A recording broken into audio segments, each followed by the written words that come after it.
one of the hallmarks of the show is how much alike we are to our antagonists.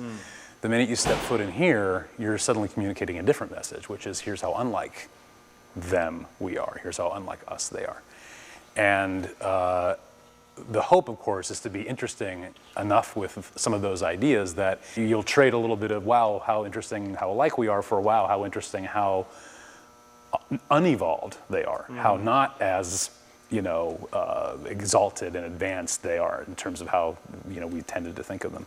It's a way of positioning the Cylon characters in a way that illustrates their differences from us, whereas it seems the show has gotten a lot of charge and a lot of energy from how oddly alike we are. We always say, you should be asking yourself if you're rooting for the right side.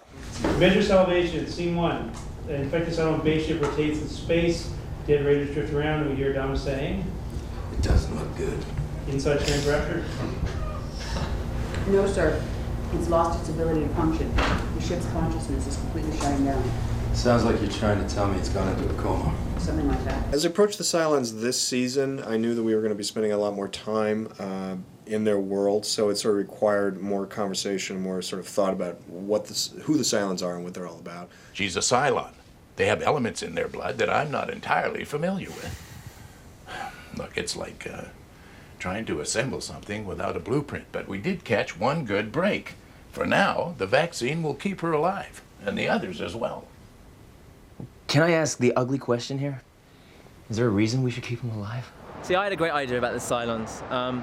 We had a couple of episodes. One was about a massive food shortage, and the other one was about the rights or wrongs of genocide. And Lee Adama's idea was to really combine the two and just eat all the Cylons when we're short of food and resort to some sort of robotic cannibalism, which isn't really cannibalism because they're just a valid protein source. It's a choice between us and them, Hilo, which means it's no choice at all. I know you're married to one of them, and that makes this more complicated. First of all, this isn't just about me. I'm talking about something bigger than that. I'm talking about right and wrong. I'm talking about losing a piece of our souls. I'm not a traitor. I love my people. I love this ship. Besides you, the first thing I want to see on any morning are the lights in that CIC.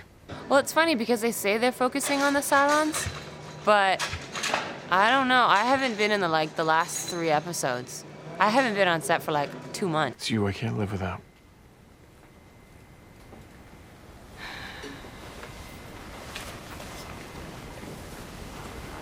I'll always love you, Hilo.